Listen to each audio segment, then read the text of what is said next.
नमस्कार मित्रमैत्रिणींनो, मी अभिनेता सिद्धेश्वर महादेव झाडबुके संदीप इनामके स्टुडिओज या यूट्यूब चॅनलवरील कला भ्रमंती या कार्यक्रमामध्ये तुमचं सगळ्यांचं पुन्हा एकदा मनापासून स्वागत. चित्रपट म्हणजे केवळ कॅमेऱ्याच्या पुढचा झगमगाट नसतो, तर कॅमेऱ्याच्या मागेही एक मोठं विश्व असतं. तिथं असतो नियोजन, मेहनत, जबाबदारी आणि व्यवस्थापनाचा अवाढव्य डोंगर.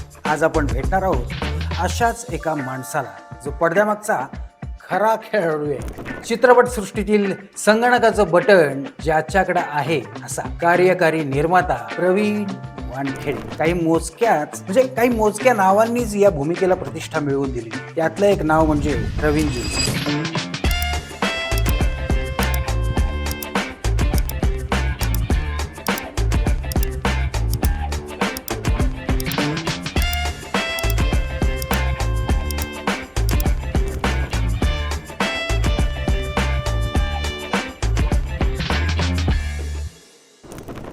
नमस्कार प्रवीण. नमस्कार. कसा आहेस? मस्त आहे. मी प्रवीणजी वगैरे अगदी एवढी जडजड विशेषण वापरत नाही. आपण खूप जुने मित्र आहोत. आपण प्रवीणच मी तुला प्रवीणच म्हणतो. तर आता काय होतं माहिती का, या चंदेरी दुनियाच्या आसपासच्या लोकांना, जी लोक म्हणजे अगदी रेडिओच्या जमान्यापासून, रेडिओ माहितीये, वर्तमानपत्र माहितीये, किंवा आता आलंय हे सगळं याचं युग, इंटरनेट आणि सोशल OTT आणि या सगळ्या गोष्टी, मग चित्रपट माहितीये, दिग्दर्शक, कलाकार, संगीतकार, बाकीचे ही सगळी लोक माहिती असतात लोकांना. काही प्रोडक्शन हाऊस सुद्धा माहिती असतात. बरोबर. पण या सगळ्यामध्ये कार्यकारी निर्माता हा नक्की काय काम करतो बुवा? बर, कार्यकारी पण लिहिलेलं आहे, निर्माता पण लिहिलेलं आहे. बरं, त्या सिनेमाला नावांच्या लिस्टमध्ये निर्माता म्हणून पण एक वेगळं नाव येतं, कार्यकारी निर्माता म्हणून पण वेगळं नाव येतं. नक्की हा माणूस असतो कोण, काय करतो, त्याचं काम काय? हा प्रश्न आमच्या बऱ्याच प्रेक्षकांना आहे. तर त्याबद्दल काय सांगा? तू जो आता प्रश्न विचारला ना, हा मला फार वर्षांपूर्वी माझ्या एका निर्मात्याने विचारला होता, की जेव्हा सगळं चित्रपट पूर्ण झालं आणि त्याने माझं नाव स्क्रीनवरती बघितलं कार्यकारी निर्माता म्हणून, त्यावेळेस तो मला म्हणला, अरे प्रवीण, सगळे पैसे मी लावलेत, सगळा खर्च मी केला आणि तू निर्माता म्हणून नाव कसं काय लावलं तुझं? मग त्यांना मी हेच उत्तर दिलं, की काय असतं की कार्यकारी निर्माता म्हणजे निर्मात्याच्या बिहाफ ऑफ, निर्मात्याच्या बाजूने, निर्मात्याच्या चौकटीमध्ये बसून सगळं चित्रपट पूर्ण करून घेणे. पहिली गोष्ट म्हणजे काय होतं की प्रत्येक प्रोजेक्ट जो असतो त्याचं एक बजेट ठरलेलं असतं आणि दोन बाजू असतात त्याच्यामध्ये. एक तर टेक्निकल बाजू असते आणि क्रिएटिव्ह बाजू असते. आपण दिग्दर्शकाला कॅप्टन ऑफ द शिप असं म्हणतो, पण तेवढ्याच महत्त्वाचं जर कुठली पोस्ट असेल याच्यामध्ये तर ती कार्यकारी निर्मात्याची असते. कारण दिग्दर्शक हा क्रिएटिव्ह लेव्हलला विचार करून त्याच्या पद्धतीने चित्रपट पडद्यावर साकार करण्याचा प्रयत्न करतो आणि ते करत असताना ज्या वेगवेगळ्या बाजू असतात, जर आपण ती चौकट अशी म्हटली निर्मात्याची, तर त्यातला एक कोण येतो, सगळ्यात महत्त्वाचं म्हणजे बजेट. दुसरी बाजू येते सर्व टीममधला असलेला समन्वय.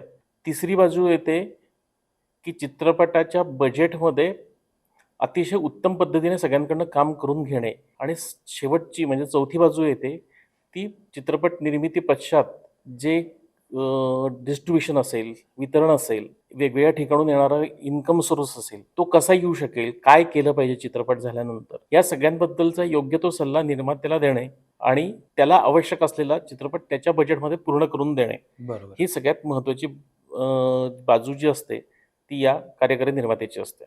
आता कार्यकारी निर्माता म्हणून अनेक सिनेमे केले, म्हणजे अनेक गोष्टी केल्या, त्यातले अनेक सिनेमे, आणि मग त्यातले कसं असतं की आपल्या दृष्टिकोनातून सगळे सिनेमे छान आहेत, पण लोकप्रिय सिनेमे कुठले कुठले झाले? लोकप्रिय म्हणण्यासाठी जर विचारलंस तू तर सगळ्यात महत्त्वाचं म्हणजे आई शपथ. मी संजय सुरकरांबरोबर माझा पहिला चित्रपट खरं तर आई शपथ. संजय सुरकरांनी मला एक दिवस विचारलं की तू करशील का माझ्याबरोबर काम? नाही म्हणायचा संबंधच नव्हता आणि तिथून माझा चित्रपटासंदर्भातला निर्मिती क्षेत्रातला प्रवेश सुरू झाला. आणि पहिलीच फिल्म मला इतकी मोठी मिळालेली होती की एकतर त्या फिल्ममध्ये स्टारकास्ट उत्तम होती. म्हणजे श्रेयस तळपदे होता, अंकुश चौधरी होता, रीमा लागू होत्या. पूर्ण चित्रपट हा फुल स्टारकास्ट सोबत भावे होता. मला वाटतं उर्मिला कानेटकरचा पहिला चित्रपट तो चित्रपट खूप गाजला. जेव्हा जेव्हा टीव्हीवरती लागला त्यावेळेस पण लोकांनी फोन करून सांगितलं की अरे वा छान पिक्चर होता. त्या पिक्चरने मला एक खूप चांगलं नाव दिलं, शिकायला खूप दिलं. कारण पहिलीच ती फिल्म होती आणि पहिल्या चित्रपटामध्ये मॅक्झिमम लोकेशन, मॅक्झिमम आर्टिस्ट आणि एक नवीन काळातला तो चित्रपट म्हणता येऊ शकेल असा चित्रपट होता. त्यानंतर कापूस कोंड्याची गोष्ट, ज्याला अनेक जवळजवळ 75 वेगवेगळ्या देशांमधले 75 अवॉर्ड्स मिळालेत त्याला. तो चित्रपट माझ्यासाठी खूप चांगला होता. त्यानंतर गल्लीत गोंधळ दिल्लीत मुजरा मकरंद अनासपुरेचा. तो आणि कापूस कोंड्याच्या आधीचा कापूस कोंड्याच्या आधीचा होता तो आणि गोष्ट छोटी डोंगरा एवढी असे दोन्ही चित्रपट आम्ही एकत्र केले होते. पण गल्लीत गोंधळ झीने घेतला आणि झीवरती लागला, त्यामुळे आणि तो चालला पण खूप, त्यामुळे पण चांगलं नाव मिळालं. बरोबर. तांदळा म्हणून एक चित्रपट मी केला होता, त्याच्याबद्दल पण टीव्हीवर लागल्यानंतर, कारण तो थिएटरला फार चालला नाही. होय. जेव्हा जेव्हा टेलिव्हिजनवरती लागला त्यावेळेस बऱ्याच जणांनी फोन करून विषय सांगितलं चांगला की होता विषय चांगला होता तो. त्यामुळे त्याच्याबद्दल मला हे चांगलं हे ऐकायला मिळाले. नरेंद्र भिडेने प्रोड्यूस केलेला जो चित्रपट होता पावलवाट, जो म्युझिकल होता, त्याने खूप चांगलं हे नाव दिलं. तेव्हा मी म्हणजे मी आणि माझी प्रोडक्शनची टीम, म्हणजे राजेश, धनंजय, सुरेंद्र वगैरे दिलं किंवा तो एक चांगला गाजलेला चित्रपट म्हणून त्याचं नाव सांगता येईल. जवळजवळ 50 ते 60 फिल्म्स मी केल्यात. म्हणजे मराठी मधल्या ह्या फिल्म होत्या आणि बँगलोर डेज हा एक तेलुगू फिल्म होती आणि इज्रा म्हणून मल्याळम फिल्म होती. या 2 फिल्ममध्ये पण मला म्हणजे नाव सांगता येईल अशी नावं आहेत माझी. कारण बँगलोर डे हा भारतामध्ये खूप चांगला चालला. तो पण कसं झालं होतं की त्याच्यासाठी मी ऍक्च्युली कार्यकारी निर्माता म्हणून नव्हतं काम केलं, मी त्याच्यासाठी लाईन प्रोड्युसर म्हणून केलं होतं. कारण त्याची जी दिग्दर्शिका होती अंजली मेनन, ती आपल्याकडे FTI मध्ये काम शिकायला होती आणि ती शिकत असताना तिच्या बऱ्याचशा फिल्मसाठी मी मदत केली होती तिला. त्यामुळे तेव्हा जेव्हा तिने ठरवलं की ही फिल्म ती करणार आहे आणि तिला पुणे आणि मुंबईमध्ये काम करायचं होतं, त्यावेळेस मग तिने ती जबाबदारी माझ्याकडे दिली होती. आणि इज्रा मात्र मी पूर्ण कोचीन आणि पुणे, मुंबई असं सगळीकडे केला होता. इज्रा पण खूप सुपरहिट फिल्म होती मल्याळममधली त्यावेळची, सस्पेन्स थ्रिलर होती. आणि त्याच्यानंतर आता मला वाटतं रिमेक पण हिंदीमध्ये झाला आणखीन नंतर. पण ह्या 2 फिल्म मी वेगळ्या भाषेतल्या पण केल्या होत्या. आणि त्यानंतर जवळजवळ 50 ते 60 फॉरेन वेगळ्या देशांच्या ऍडसाठी मी पुण्यातनं काम केलं. मी तिकडे येणारच होतो की या चित्रपटांच्या बरोबरीने आता आपणच सीडीच्या फिल्म जेव्हा होत्या तेव्हा आपण काम करत होतो. त्याच्यानंतर तिथूनच प्रवास आपला तिथून जास्तीची बॅटिंग तिथे आपली झाली असं म्हणायला काही हरकत नाही. तर वेगळ्या वेगळ्या टीव्ही मालिका असू दे किंवा जाहिराती असू दे किंवा परदेशी जाहिराती असू दे किंवा वेब सिरीज असू दे, या सगळ्या वेगळ्या वेगळ्या ह्यांच्याबद्दल काय सांगू शकशील? हे बघ, DVD जेव्हा DVDचं जे राज्य सुरू झालं, खरं तर त्यावेळेस चित्रपटांपेक्षा DVDचा जो काही एक पुण्यामध्ये हे होता, कामाचा धडाका लावला तर सगळ्यांनी. आणि तो इतका भला मोठा होता की त्यात पुण्यामध्ये बरेचसे त्यावेळेस तंत्रज्ञ, कलाकार तयार झाले त्या निमित्ताने. आणि आनंदाची गोष्ट अशी होती की सुमित कॅसेट कंपनीसाठी मॅक्झिमम आपण काम केलं एकत्र. राजू फुलकर दिग्दर्शक होते. राजू फुलकरांबरोबर ऍक्च्युली मी त्याच्या अगोदर नसते उद्योग नावाची एक सिरियल केली होती, ज्याच्यामध्ये अशोक सराफ मेन लीडला होते. ती सिरियल माझी प्रोडक्शनची पहिली सिरियल होती. आणि त्या सिरियलमध्ये माझं आणि राजू फुलकरांचं बऱ्यापैकी चांगलं गुळपीट जमलं होतं.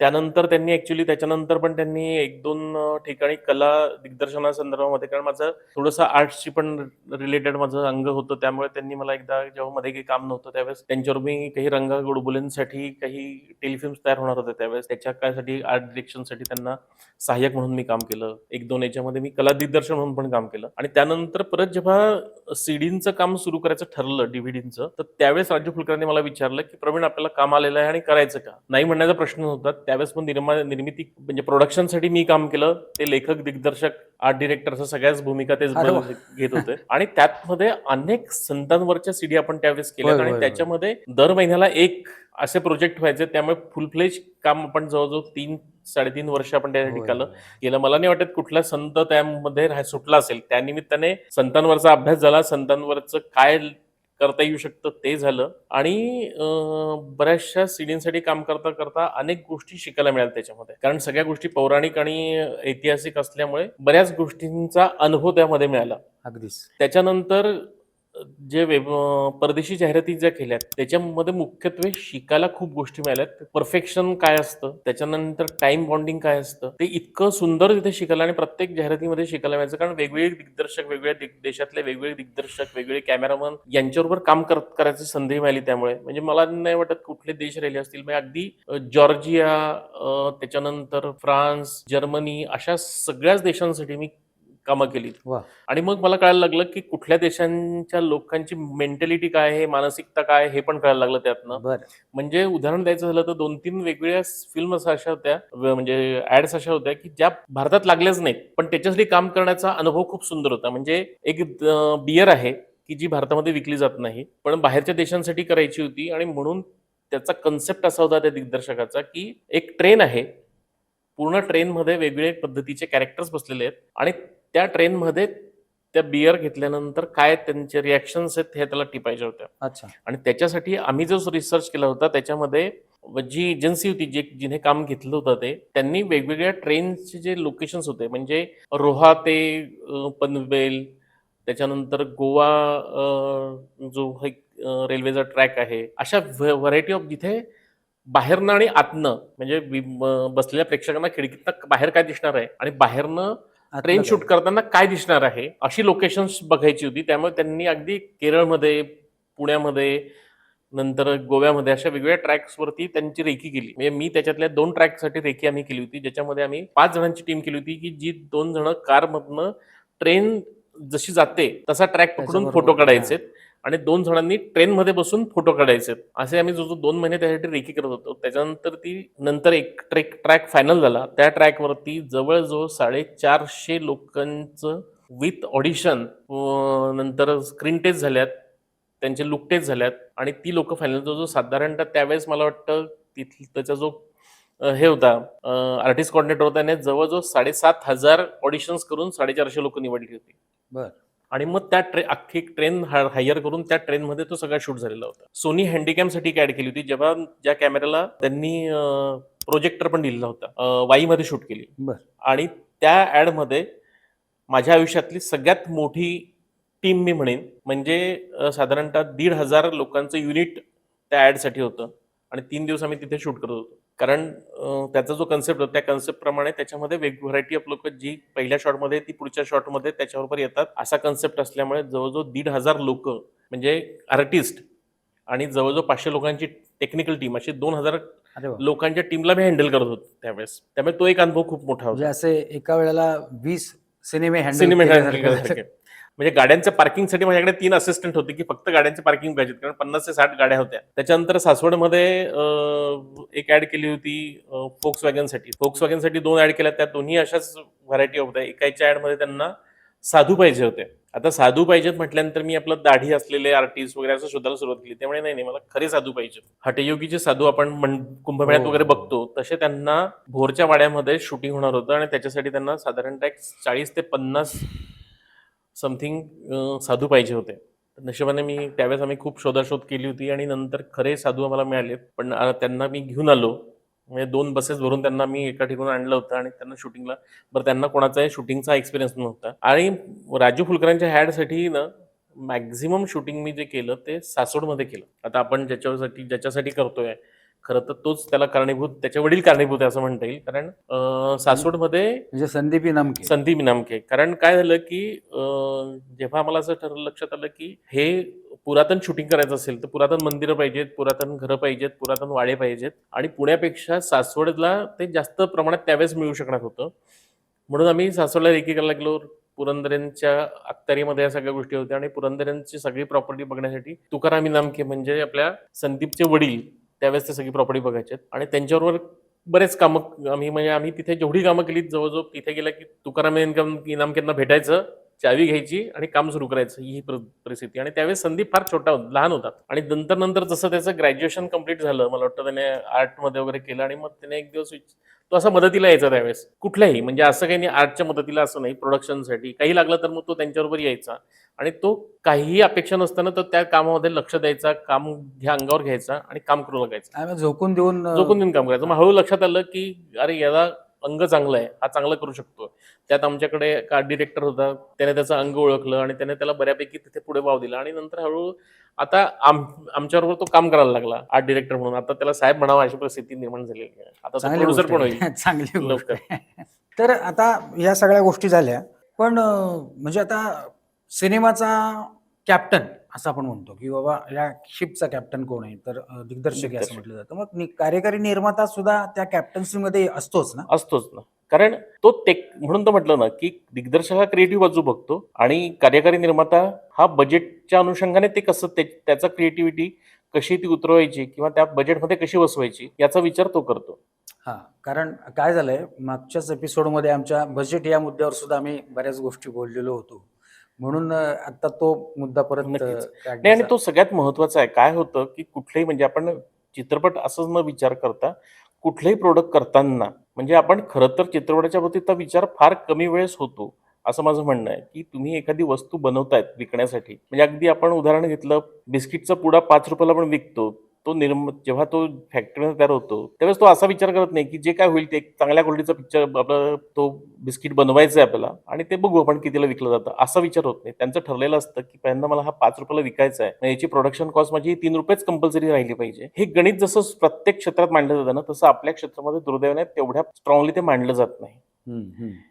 ते जर योग्य पद्धतीने मांडलं गेलं, योग्य पद्धतीने त्याच्यावरती विचार केला गेला आणि तेवढा वेळ त्याला दिला गेला, ठरलेल्या बजेटमध्ये चित्रपटाची निर्मिती नक्की होऊ शकते. हे आम्ही बऱ्याचशा चित्रपटांमध्ये करून दाखवलंय. त्याचं एक योग्य उदाहरण म्हणजे योग्य उदाहरण म्हणजे कापूस कोंड्याची गोष्ट हा चित्रपट आम्ही केला होता. मला निर्मात्यांनी अगोदरच सांगितलं होतं, की प्रवीण मी वर्ष घालवलं ह्या सगळ्या गोष्टींसाठी. प्रत्येक गोष्टींचा बारीक-बारीक विचार करून आम्ही योग्य ते बजेट तयार केलेलं आहे आणि एवढेच पैसे जेवढे आमच्याकडे पैसे आहेत तेवढ्या बजेटमध्येच ती फिल्म संपवायची आहे मला. त्यामुळे हे बजेट आहे आणि यामध्येच आपल्याला संपवायचं आहे. आनंदाची गोष्ट ही होती, की त्याचे जे माझे प्रोड्युसर होते, भोसले सर म्हणून, तेही अतिशय उत्तम निर्माते असल्यामुळे आणि त्यांनी पूर्ण विचार केलेला असल्यामुळे आणि त्यांनी आमच्यावरती विश्वास जो टाकलेला होता, दिग्दर्शकावरती असेल किंवा कार्यकारी निर्माता म्हणून माझ्यावरती असेल. त्यामुळे काय झालं, की आम्ही जे काही प्लॅन केलं होतं, त्या प्लॅनप्रमाणे तेवढ्या दिवसांमध्ये त्याच पद्धतीमध्ये आणि ठरलेल्या बजेटमध्ये आम्ही ते चित्रपट संपवू शकलो. अच्छा. नाहीतर अनेक उदाहरणं आहेत, की बजेट एक ठरलेलं असतं. फायनल जेव्हा चित्रपट होतो त्यावेळेस त्याचं डबल किंमत झालेली असते आणि मग निर्माता नुकसान तर सोसण्यास म्हणजे असंही म्हणता येईल का, म्हणजे कार्यकारी निर्माता हा जो सगळ्यांचं सगळं सांभाळणारा असतो, तर त्याच्यामध्ये त्याने जे ठरवलेलं बजेट आहे त्याच्यामध्ये बसण्यासाठी म्हणून त्या दिग्दर्शकाची पण तेवढीच साथ असणं तेवढीच आवश्यक साथ आहे. असणं आवश्यक आहे. आणि या सगळ्या नक्कीच. गोष्टी तुला मी एक उदाहरण सांगतो याच्यावरती, की मुद्दाम तू आत्ता जो प्रश्न विचारला ना, त्याच्यावर अनुषंगाने तुला एक सांगतो. मध्ये मी एक फिल्मसाठी मला विचारणा झाली, की एक फिल्म करायची आणि त्याचं आमचं साधारणतः बजेट हे असं-असं आहे. म्हणजे तू अगदी स्पष्टपणे सांगायला हरकत नाही. मला त्यावेळेस त्या निर्मात्यांनी सांगितलं, की आमचं बजेट 60,00,000चं आहे बरं. आणि त्याच्यामध्ये आम्हाला पिक्चर कसंही करून कंप्लीट करायचं आहे, कारण सब्जेक्टिव्ह फिल्म आहे. मी म्हटलं ठीक आहे. आपण एकदा भेटून बोलूयात या विषयावरती. बरं दिग्दर्शक मला भेटायलाच तयार नाही किंवा ते निर्माते मला भेटू देत नव्हते. 4-5 मीटिंग झाल्या आणि प्रत्येक वेळेस मला ते सांगायचे, की नाही, हे असं करायचंय, ते तसं करायचंय. आता त्यांनी सांगितलेल्या बजेटच्या अनुषंगाने मी त्या पद्धतीच्या टेक्निकल टीमचा, त्या पद्धतीने लोकेशनचा विचार करायला सुरुवात केली होती. आणि ज्यावेळेस माझं दिग्दर्शकाशी बोलणं व्हायला लागलं, तेव्हा दिग्दर्शक मला सांगायला लागला, की कॅमेरामन म्हणून आपल्याला संजय जाधव घ्यायचे आहेत. कॅमेरा आपल्याला अमुक-अमुक घ्यायचा आहे. टेक्निकली मला असं पाहिजे, संगीत दिग्दर्शक असा पाहिजे, 4 गाणी असतील. मी म्हटलं, "असं नाही शक्य होणार कारण हे बजेटच बसणार, माझ्या बजेटमध्ये बसणार नाही." बसणार. ते म्हणले, "असं कसं बसणार नाही? बसायलाच पाहिजे." मी बोलतो त्यांच्याशी. अहो म्हटलं, "माझा पण एक्सपिरियन्स तेवढाच आहे. नाही होऊ शकत तसं." आणि 3-4 मीटिंग झाल्यानंतर मला लक्षात आलं काहीतरी गडबड होते आहे. दिग्दर्शकाचं व्हिजन वेगळं आहे, निर्मात्यांचं व्हिजन वेगळं आहे. आपण एक पेजवरती येण्यासाठी एकत्र मीटिंग होणं गरजेचं आहे. गरजेचं आहे. बरोबर. आणि त्यांना भेटून त्यांना मी सांगितलं, की मला आत्ता कुठल्याही परिस्थितीत दिग्दर्शकाशी भेटायचं आहे तुमच्यासमोर. "नाही, नाही," म्हणे, "आता ते शक्य नाही कारण ते बाहेरगावी आहेत." हे म्हटलं, "तसं नाही. त्यांना तुम्हीच ठरवा. एक वेळ ठरवू आपण आणि तिघं एकाच दिवशी एकत्र समोरासमोर भेटणं गरजेचं आहे. त्याशिवाय मी तुम्हाला पिक्चरसाठी हो म्हणू शकत नाही," म्हटलं. ज्या दिवशी आम्ही एकत्र आलो त्यानंतर त्यांच्या निर्मात्याच्या तोंडावरती दिग्दर्शक मला म्हणतोय, की 1.5 कोटीचं आमचं बजेट ठरलेलं आहे. निर्माते मला सांगतायत ₹60,00,000. मग त्याच्यानंतर निर्माते दिग्दर्शकावरती चिडलेत, की तुम्ही कशाला स्पष्टपणे बोललात त्यांच्याशी? आम्हाला कमी बजेटमध्ये करून घ्यायचं आहे. तुम्हाला आम्ही सांगितलंय 1.5 म्हणजे त्यांच्या डोक्यात असं होतं दिग्दर्शकाला आपण 1.5 सांगू, प्रोडक्शनवाल्यांशी आपण बोलूयात, की 60,00,000त करायची, कुठेतरी आपण 75 पर्यंत कंप्लीट करू. पण त्यांना म्हटलं, "मॅडम असं होत नाही. जोपर्यंत आपण तिघं एका पेजवर नाही आहेत आणि तुमचा आमच्यावरती विश्वास नाही आहे, तोपर्यंत चित्रपट तुमच्या ठरलेल्या बजेटमध्ये आणि तुम्हाला पाहिजे तसा बनवू शकत नाही." अर्थात त्यानंतर ते चित्रपट मी सोडून दिलं, कारण ते शक्य नव्हतं या सगळ्या गोष्टींमध्ये. पण या गोष्टी होतात आणि म्हणून मी म्हटलं, की त्या एक पेजवरती दिग्दर्शक आणि कार्यकारी निर्माता हा असणं नक्कीच गरजेचं आहे. पण काय असतं, की जो माणूस सक्सेस होतो, यशस्वी होतो, त्या माणसाचं मूळ काय असेल? असा बऱ्याच वेळा प्रश्न पडतो, बरोबर की आहे. तो नक्की आलाय कुठनं हा? म्हणजे जसं हे रतन टाटा कुठनं आले असतील रे? नक्की भारतातले आहेत का? कारण हे सगळे पारशी लोकं आहेत किंवा असं म्हटलं जातं. तर ही लोकं कुठनं आली असतील? तसं आहे अशा तुझ्यासारख्या सक्सेसफुल माणसाबद्दल असं बऱ्याच लोकांना प्रश्न पडतो, हा कुठला असेल नक्की? वानखेडे कुठले असतील बरं? कोकणातले का हो? असा कधी वेळा प्रश्न पण विचारला असेल. नाही तर मला तुझं तेच ना, की म्हणजे तुझं मूळ गाव कुठलं? शिक्षण कुठे केलं? आणि पुण्यापर्यंतचा प्रवास आणि कुटुंब याबद्दल थोडीशी माहिती आम्हाला. कसं आहे, मला हा प्रश्न तू जो म्हणतोयस ना, मला तसा प्रश्न विचारण्याच्या ऐवजी थोडासा खोचक, म्हणजे सदाशिव पेठे प्रश्न मला बऱ्याच जणांनी विचारला पुण्यात सुरुवातीला आल्यानंतर, की "तू कुठला वानखेडे, म्हणजे नागपूरचा की जळगावचा?" तर त्याच्यावर मी त्यांना योग्य ते उत्तर द्यायचो त्यावेळेस, कारण मला लक्षात आलं होतं, की पुण्यात काय असतं. पण तुला खरं सांगू का, यशस्वी वगैरे होईल वगैरे असं वाटलं नव्हतं, कारण मी प्रॉपर जळगावचा आहे. जळगावजवळ धरणगाव म्हणून गाव आहे, जे बालकवींचं गाव आहे खरं तर. हं. तिथे माझं सगळं शिक्षण झालंय. आणि नंतर मग ग्रॅज्युएशनच्या आसपास मी जळगाव आकाशवाणी केंद्रामध्ये काम करायला लागलो. पहिल्यांदा काही बाहेरच्या कार्यक्रमांमध्ये कामं केलीत. नंतर मग आकाशवाणीमध्ये तिथले आमचे एक सर होते. आत्ता ते पुण्यातल्या आकाशवाणी केंद्रातून रिटायर झालेत, केंद्र संचालक म्हणून, गोपाळ आवटी म्हणून. तर त्यांनी मला सांगितलं, की "प्रवीण, तुझा हे चांगलं आहे. तू युवणी जॉइन कर.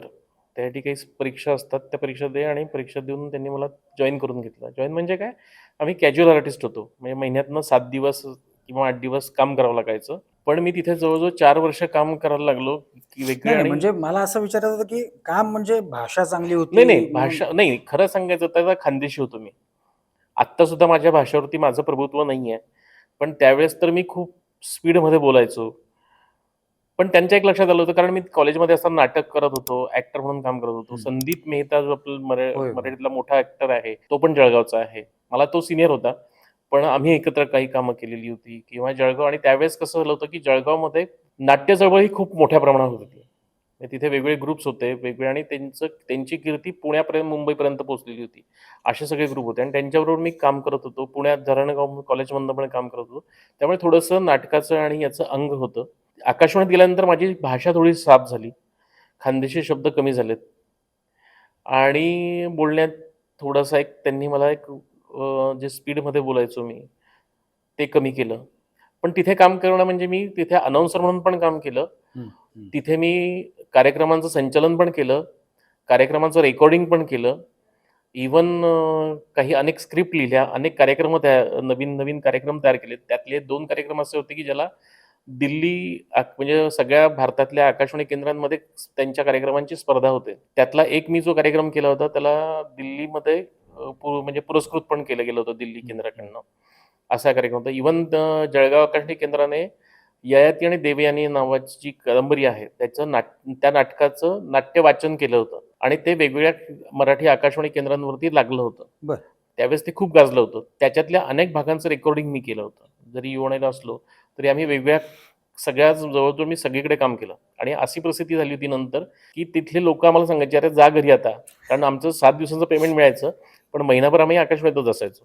कारण काय, वेगवेगळ्या गोष्टी शिकायला मिळायच्या. तिथे मला दिलीप प्रभाकरांची मुलाखत घेता आली. तिथे मला नीना कुलकर्णीची मुलाखत घेता आली. वेगवेगळ्या लोकांना भेटता आलं मला. अनेक वेगवेगळे कार्यक्रम तयार करता आले. आणि मग त्याच्याच बरोबर मग जळगावला असल्यामुळे जळगावातल्या वेगवेगळ्या नाटकांमधनं काम करायला लागलो.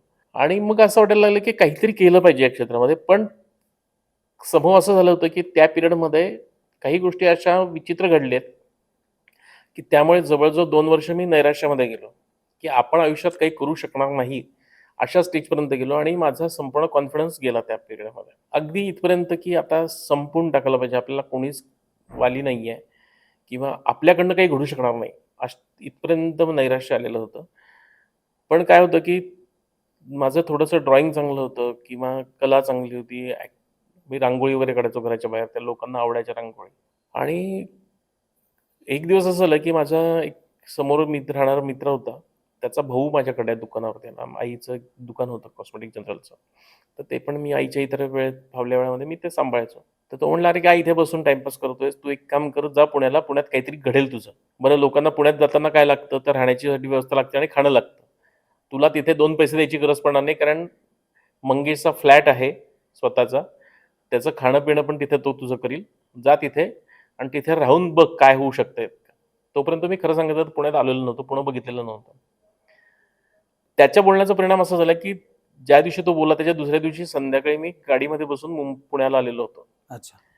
पुण्यात आलो पण नैराश्य तेवढं म्हणजे अजूनही तो कॉन्फिडन्स आलेला नव्हता आणि आता तर म्हणजे गावातनं शहरात आलोय. शहरात आपला कसा निभावावा लागणार हा प्रश्न होता. त्यामुळे पुण्यात आलो, त्याच्याकडे राहायला लागलो.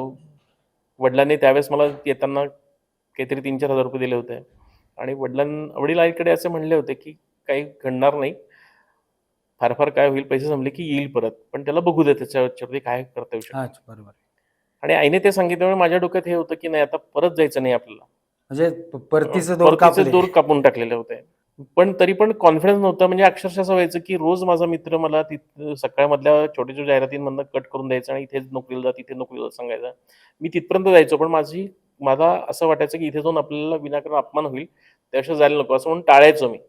मग एक दिवस म्हणजे ह्या सगळ्या गोष्टींचं श्रेय खरं तर मी त्या दोघांना देईन, मंगेश आणि राजेश म्हणून जे 2 जण आहेत, ते भाऊ आहेत. म्हणजे त्याने एक दिवस मला सांगितलं, की "प्रवीण आता तू जर आज कुठे नोकरी नाही मिळवलीस ना, तर उद्यापासून मला तुला पैसे द्यावे लागतील हां. राहण्याचे आणि खाण्याचे. आता इथून तुझं मी सहन नाही करणार. भार नाही सोसू. नाही सोसू शकणार." म्हटलं आता काय करायचं आणि त्या दिवशी त्याने मला एक ऑफिस असिस्टंटच्या नोकरीचं हे पाठवलं होतं. संध्याकाळी 7 वाजता त्यांनी इंटरव्ह्यूला बोलावलं होतं. मी वरती गेलो. तिथे बसलो. 8-10 लोकं आलेली, मुलं आलेली होती आणि त्यांनी मला एक पेपर दिला. तिथली जी मुलगी होती तिने पेपर दिला. म्हणे, "हा भरा." तो इंग्लिशमध्ये होता आणि तो भरायचं म्हटल्यानंतर मला घाम यायला लागला आणि म्हटलं, "आपल्याला हे काही येणार नाही." मी तिला म्हटलं, "एक काम हा तुमच्याचकडे ठेवा. मी 5 मिनिटात आलो," म्हटलं खाली जाऊन. "गाडीत काही राहिलंय?" असं म्हणून मी ना "नाही, नाही," म्हणे, "पहिल्यांदा तुम्ही हे भरा आणि त्याच्याशी खाली जाऊ नका." म्हणजे त्या मुलीने मला जाऊ दिलं नाही खाली. माझा विचार असा होता, की तिला सांगायचं आणि तिथून निसटायचं. आपल्याला काही हे भरता येणार नाही, आपलं काही होणार नाही सिलेक्शन. 10-15 लोकं आलेली आहेत, आपलं काही होणार नाही. पण तिने जेव्हा सांगितलं, "नाही, नाही, हे भरावं लागेल अगोदर." मग आता काय पर्याय नाही म्हणून भरायला घेतला आणि भरल्यानंतर लक्षात आलं, अरे कठीण नव्हतं फार काही. तो भरला त्याच्यानंतर मग आता म्हटलं तर भरलं तर जायचं कशाला? म्हणून थांबलो आणि त्या दिवशी मी सिलेक्ट झालो त्या अरे याच्यामध्ये वाह! 15 लोकांमध्ये. ते होतं भारत भवन म्हणून एक संस्था होती. मुकुंद गोरे सर म्हणून त्याचे हे हेड होते आणि त्यांनी मला ऑफिस असिस्टंटची नोकरी दिली कारण माझं टायपिंग वगैरे झालेलं होतं, हं, ग्रॅज्युएशन हं. झालेलं आहे. सगळ्या गोष्टी तशा ऑन पेपर माझ्या व्यवस्थित होत्या. त्यामुळे त्यांनी नोकरी दिली. त्यांनी मला विचारलं, "किती पैसे घेणार?" मी एक सांगितलं. 6 महिन्यानंतर मला कळलं, की आपण फारच कमी पैसे सांगितले. त्यांची अपेक्षा जास्त होती आणि त्यांनीच मला नंतर सांगितलं आणि 6 महिन्यानंतर त्यांनी सांगितलं, "प्रवीण तुझं काम खूप चांगलं आहे. आम्ही तुला प्रमोशन देतो आहोत. पैसे वाढवून देतो आहे आणि तुला राहायची पण इथे सोय आम्ही करून देतो." मी बाहेर आलो आणि नंतर विचार केला, की आपण काय करतोय? कशासाठी आलोय तिथे? आपण यासाठी नाही आलोय आणि मी रिझाइन केलं. त्यांनी डोक्याला हात मारला, "अरे तुझं प्रमोशन करून तुला कळलं नाही का मी काय म्हणतोय ते?" म्हटलं, "नाही मला कळलं. तुम्ही प्रमोशन दिल्यानंतर मला लक्षात आलं, की मी कारकुनी करायला नाही आलेलो आहे. मी काहीतरी वेगळं काहीतरी साध्य करायला पुण्यात आलेलो आहे आणि ते मला करायचं आहे." आणि मी त्या दिवशी ती नोकरी सोडली आणि त्यानंतर मी आमच्याच एका मित्रा थ्रू नंदू क्षीरसागर तू पण ओळखत असशील. हं. नंदू क्षीरसागरकडे भेटायला गेलो आणि नंदू क्षीरसागर म्हणला, "ठीक आहे, तू माझ्याकडे ये." कारण नंदू क्षीरसागर डिरेक्टर पण होता, कॅमेरामन पण होता, लाईट बरोबर. उत्तम होते आणि त्यांच्या ते व्हिडिओ शूटिंग पण करायचे त्यावेळेस. आणि त्यावेळेस त्यांचं नुकतंच पूजा ॲडव्हर्टायझिंगसाठीची एक जाहिरातीचं काम चाललं होतं आणि त्याला मी असिस्टंट म्हणजे काय खरं तर स्पॉटवर बसून सगळीच कामं तिथे मी केली. बरोबर आहे. बरोबर. आणि शिकायचं म्हणून तिथे करायला लागलो. तिथे मग बरेच जण मला भेटली. तिथे मला माझी ओळख सुहास शिरवाडकरांबरोबर झाली, पण विद्याधर नंदूची ओळख बापटांबरोबर झाली झाली. कशी? माझ्या रूम पार्टनर जो होता मंगेश तोडमे म्हणून, तो तिथे त्यांना ओळखत होता पहिल्यांदा. अच्छा. आणि तो म्हणला, "तुला करायचंय ना, त्याला मी तुझी ओळख करून देतो." आणि त्यावेळेस मी खरं तर त्याच्या अगोदर खरं तर पुण्यात आलो ना मी, तर पुण्यामध्ये म्हणजे पुण्यात आल्यानंतर माझे डायरेक्ट हे झालं नाही माझं असं. पुण्यात आल्यानंतर मी खूप म्हणजे नोकरी करायला लागलो. नोकरी करता लक्षात आलं, की आपल्याला याच्यामध्ये पण करायचंय. जसं मी नंदू शिरकरकडून लागलो, तिथे व्हिडिओ कॅमेरा पण शिकलो. मग लग्नाची म्हणजे शूटिंग केली. म्हणजे असं म्हणता येईल का, की जळगावातनं इकडं आल्यानंतर आधीचे तुझे जे मित्र आहेत, ज्यांनी तुला पुश केलं, पुश ढकललं केलं. पुढे, की हो. जा, राजेश आणि मंगेश. त्याच्यानंतर त्या कंपनीतली नोकरी म्हण आणि नंतर जो टर्निंग पॉइंटचा माणूस जो आहे, तो तुझा खऱ्या नाही अर्थानं नाही, आता तुला सांगतो कसं झालं, की नंदू शिरसाटांकडे मी 2-3 वर्ष केलं. अतिशय उत्तम स्वभावाचा माणूस होता, सगळं काही होतं. त्यांच्याकडे मी जवळ-जवळ 100-125 लग्नांचं शूटिंग केलं नंतर. कॅमेरा शिकला मिळाला. बरोबर आहे. आणि नंतर असं असतं ना, की आपण हॉस्टेलला राहत असतो, आपल्याला देणी द्यायची असतात, मेसचं भाडं भरायचं असतं, मेसचे पैसे द्यायचे असतात, रूमचं भाडं भरायचं असतं. कारण त्याच्यानंतर मंगेशचं लग्न झालं आणि मी बाहेर पडलो आणि सदाशिव पेठेत राहायला लागलो. आणि मग त्यावेळेस मी एकदा त्यांच्याकडे गेलो आणि म्हटलं, "सर, ते आपण जे शूटिंग करतो त्याचे काही पैसे मिळतील का?" त्यावेळेस त्यांनी मला सांगितलं, की "अरे प्रवीण, असं काही नसतं. तुला मी शिकवणं हे फार मोठी गोष्ट आहे. मला गरज नव्हती, पण तरी पण मी तुला ठेवून घेतलं कारण तुझी गरज होती." आणि त्या दिवशी मला कळलं, की आपल्याला आता काहीतरी प्रूव्ह करून दाखवावं लागणार. बरोबर. म्हणजे खरं तर मी त्यासाठी गुरु मानेन, कारण जर त्यांनी मला त्या दिवशी जर पैसे दिले असते ना, तर कदाचित मी तेच करत राहिलो असतो. आणि त्याच पिरियडमध्ये आम्ही जे दोघं तिघं जण एकत्र राहत होतो, नितीन भास्कर, समीर भास्कर वगैरे, त्यांनाही बऱ्यापैकी सेम एक्सपिरियन्स सगळीकडनं आला. आणि आम्हाला असं वाटलं, की आता काहीतरी आपण करून दाखवलं पाहिजे. आणि मग मी मुंबईमध्ये दूरदर्शनला आम्ही गेलो. तेव्हा आकाशानंद म्हणून जिथे निर्माते होते त्यांच्याशी माझी जुनी काहीतरी कॉलेजमध्ये असताना ओळख झालेली होती. त्यांना भेटलो. त्यांना काय करता येईल म्हणून विचारलं आणि त्यांनी आम्हाला सांगितलं, की दूरदर्शनने आता एक नवीन स्लॉट काढलाय टेलिफिल्मचा, ते तुम्ही करू शकता. मग सुहास शिरोडकरांच्या एका कथेवरती आम्ही ती फिल्म करायचं ठरवलं. बरं. ती फिल्म आम्ही शूट केली. त्याच्यामध्ये माझा मित्र बऱ्यापैकी गाळात गेला कारण त्यानेच पैसे लावले होते आणि त्यावेळेस आम्हाला कोणालाच काही असं नॉलेज नव्हतं, की काय करायला पाहिजे, काय नाही. पण त्यावेळेस आम्ही सगळ्याच बाजू, कारण सुरुवातीला कसं असतं, की आपण सगळंच आपलं म्हणून जे करतो कार्य, म्हणजे जसं लग्नामध्ये आपण आपल्या लग्नामध्ये आपण सगळ्याच गोष्टी बघतो, तसं आम्ही सगळ्याच गोष्टी बघितल्या. रात्रंदिवस शूटिंग केलं. शूटिंगच्या वेळा वगैरे असं काही नव्हतं. आणि ती टीव्हीसाठी आम्ही तयार केली. टीव्हीला लागली. त्याच्यामध्ये बऱ्याच जणांनी कामं केली. श्रीकांत मोघे सर होते त्याच्यामध्ये. विद्याधर बापट होते आणि ती फिल्म चांगली केली, चांगली झाली, लावली आम्ही. आणि त्या पिरियडमध्ये मी काम करताना मी असिस्टंट डिरेक्टर म्हणून पण केलं, प्रोडक्शन पण बघितलं आणि ते करत असताना एडिटला जाण्याच्या अगोदरचं बरंचसं मी काम केलेलं होतं. आणि ते काम त्यावेळेस एडिटर कोण पुण्यामध्ये, तर संजय दापके, अण्णाशिवाय दुसरा पर्याय नाही. बरोबर आहे. आणि त्या निमित्ताने माझ्या अण्णांची ओळख झाली आणि तो माझ्या आयुष्यातला खरं तर टर्निंग पॉईंट ठरला. अण्णांनी माझं काम बघितलं आणि अण्णांनी मला त्यावेळेस काम बघितलं, छान केलंय म्हणून सांगितलं आणि नंतर मी ते विसरून गेलो. 1 वर्षानंतर अण्णांनी मला फोन करून सांगितलं, की राम गबालेंकडे एक काम आहे. तिथे तुझं नाव सजेस्ट केलंय आणि तू तिथे जा म्हणून. अरे वाह!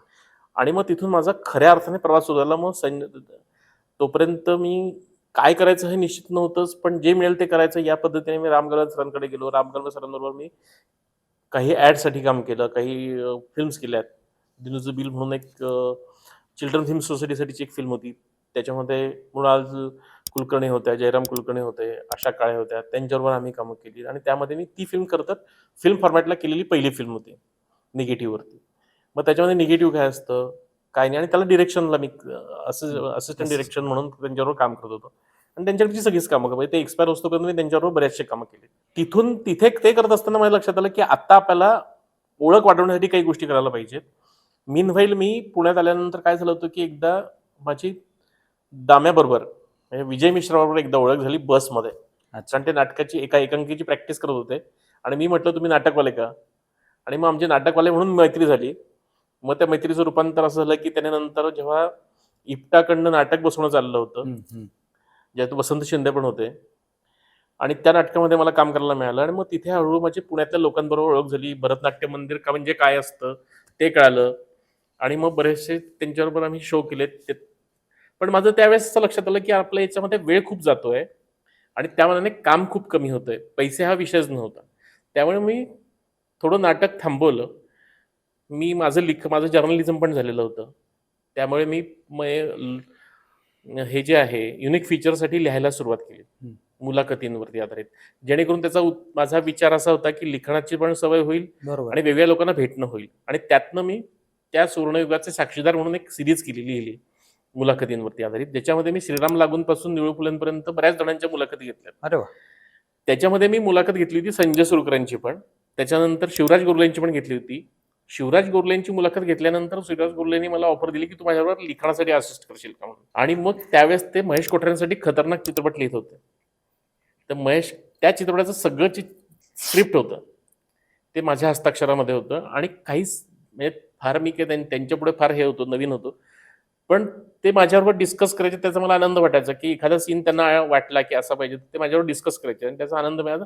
पण त्यामध्ये काय झालं, की स्क्रिप्टची प्रोसेस काय असते ना, ती मला कळाली. पटकथा कशी लिहितात, डायलॉग म्हणजे काय असतं, हे त्याच्यातून मला कळालं. एक चित्रपट मी त्यांच्याबरोबर लिहिला, त्यामुळे मला ते कळालं. संजय सुरकरांची मुलाखत घेतल्यामुळे संजय सुरकरांना मी कळालेलो होतो. म्हणून संजय सुरकरांनी मला दिग्दर्शनासाठी ॲक्चुअली बोलावलं होतं अगोदर. हं. माधव अभ्यंकरांनी मला माझ्याकडे निरोप आणला होता, की हैदराबादमध्ये शूटिंग चाललंय. त्यांच्या एका घरकुल सीरियलचं आणि घरकुल 2 सिरियल. युनिट करायचे. इनाडूचं हां. इनाऊचं होतं. तर तू येशील का? मी म्हटलं नाही येणार. कारण आता दिग्दर्शनामध्ये मला फार वाटत नाही, की मी दिग्दर्शन करू शकेल, म्हणजे दिग्दर्शक होऊ शकेल. हे मला त्यावेळेस कळलं होतं, की आपण दिग्दर्शकाच्या चौकटीमध्ये बसत नाही आहोत. काही गोष्टी आपल्याकडे कमी आहेत.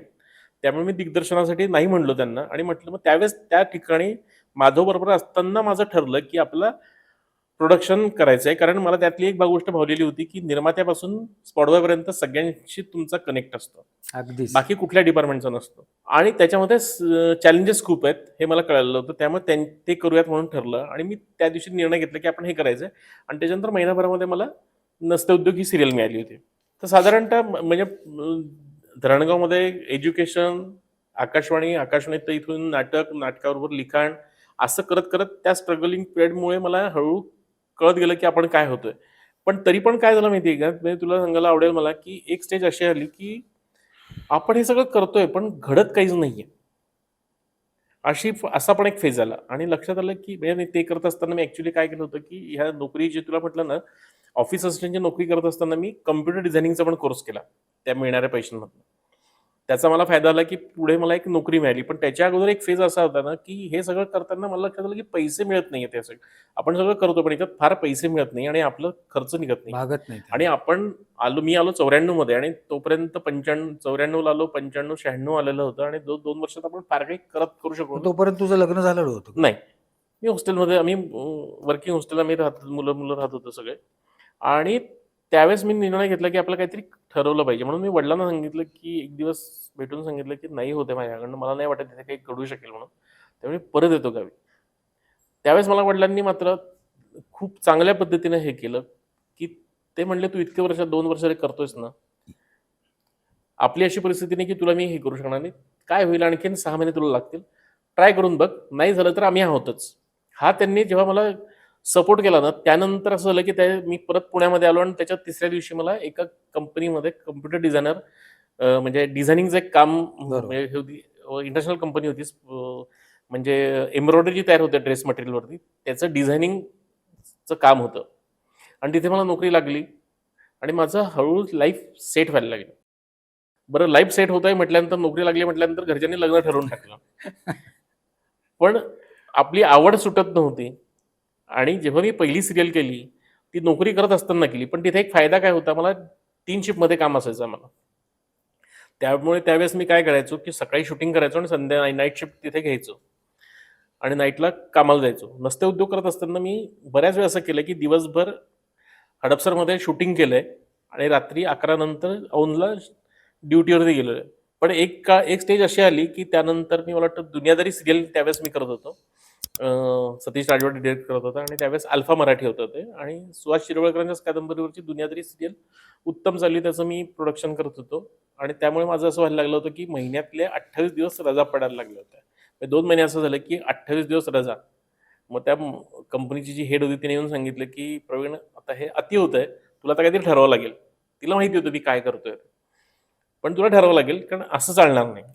तिला म्हटलं, "नाही मला मग ते करायचं आहे. नाटक आणि म्हणजे ज्याच्यासाठी आलो ते करायचं. मला हे तर माझं पोटपाण्याचं होतं." आणि त्यावेळेस तोपर्यंत मी तिथे टीम लीडर झालेलो होतो. टीम इन्चार्ज होतो. माझ्या हाताखाली 15 मुलं काम करत होती शिफ्टमध्ये आणि पगार चांगला झालेला होता.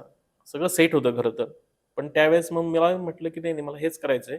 मग ती म्हटली, की "तू मला 3 महिन्याची नोटीस दे आणि सोड." तिला म्हटलं, "ते नोटीस देतो मी, पण मला उद्यापासून परत शूटिंगला जायचंय." ती म्हणे, "मग तुला लेटर मिळणार नाही माझ्याकडनं एक्सपिरियन्सचं." म्हटलं, "मला त्याची गरजही नाहीये." आणि त्या दिवशी ती नोकरी सोडली मी आणि परत इथे जॉइन झालो. पण एक तुला सांगू का आनंदाची गोष्ट अशी होती, की तो पिरियड इतका सुंदर होता ना, की त्यावेळेस हळू टेलिव्हिजन विस्तारायला लागलं होतं. चित्रपटांची संख्या जी पहिल्यांदा 4 चित्रपट, 5 चित्रपट महिन्याला आपल्या वर्षाला व्हायची, त्यांची संख्या वाढायला लागली होती आणि योग्य काळामध्ये माझा तो हे सुरू झालेला होता, प्रवास सुरू झाला होता. त्यामुळे काय झालं, की त्यावेळेस मला खरं तर माझ्या बायोडाटा बघून रामोजी फिल्म सिटीमध्ये पण नोकरी मिळत होती. पण समोर त्यावेळेस लग्न झालेलं होतं, एक मुलगी होती, त्यामुळे मी ती नाकारली. कारण हैदराबादमध्ये जाऊन राहायचं होतं. बरोबर आहे. आणि मला मिळायला लागली होती चित्रपट एका पाठोमाग. त्यामुळे माझा तो प्रवास सुरू झाला. आई शपथ मिळालं. आई शपथ बरोबर मग हळू ते सुरू झालं. त्यानंतर मला मागे वळून बघायची गरज पडली नाही. आणि त्याच पिरियडमध्ये ब्लँक स्लेट्स नावाची जी मुंबईतली प्रोडक्शन कंपनी आहे, की ज्यांच्याबरोबर मला फॉरेनच्या ॲड्स करायला मिळाल्या. त्यांच्याबरोबर मी 2000 पासून ते आत्तापर्यंत गेली अनेक वर्ष कंटिन्यूअस एकत्र आम्ही काम करतोय. त्यांचं पुण्यातलं लाईन प्रोड्युसर म्हणून मी सगळं काम बघतो. त्यामुळे काय झालं, की मला पाठीमागे वळून आपण चुकलो आहोत किंवा आपण काही सोडलं नाही ना, असं कधीच वाटायचं काम पडलं नाही. कारण आत्तापर्यंतचा प्रवास हा त्यामुळे इतका स्मूथली झाला आणि मला वाटतं पुण्यातला मी पहिला ई-पी असा होतो, एक्झिक्युटिव्ह प्रोड्युसर असा होतो, की ज्याचं स्वतःचं ऑफिस होतं. आणि आणखीन एक गोष्ट त्यावेळेस काय होती, खरं तर प्रोडक्शनसाठी जी लोकं होती ना, ती आम्ही 3-4च लोकं होतो. हं, म्हणजे हं. एक तर संजय डुबे होते, जे सगळ्यात सीनियर होते. पण संजय सुरकर आपलं संजय डुबे हे सुरकर सर आणि स्मिता स्मिता तळवकरांचं प्रोडक्शन तळवळकर. बघायचे.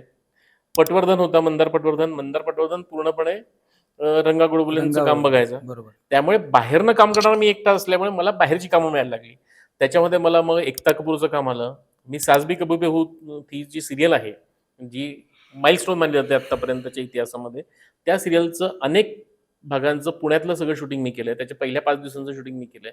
आणि त्यानंतर एकता कपूरने जे काही नवीन-नवीन केलं, त्या प्रत्येकाचं म्हणजे अगदी आत्तापर्यंत अल्ट बालाजीच्या पण 5-6 वेब सीरीजचं सुरुवातीचं शूटिंग पुण्यामध्ये मी तिच्यासाठी केलं. त्यामुळे काय झालं, एकता कपूरचं काम केल्यामुळे मला मग बऱ्याचशा वेगवेगळ्या प्रोडक्शन हाऊसेसची कामं पुण्यात यायला लागली आणि त्यावेळेस माझ्या व्यतिरिक्त तशी फार लोकं नव्हती बाहेर असं करणारी, लाईन प्रोड्युसर म्हणून काम करणारी. त्यामुळे मला वेगवेगळ्या कंपन्यांवर वेगवेगळ्या ठिकाणी काम करायचा एक्सपिरियन्स मिळाला त्यामुळे. बरोबर.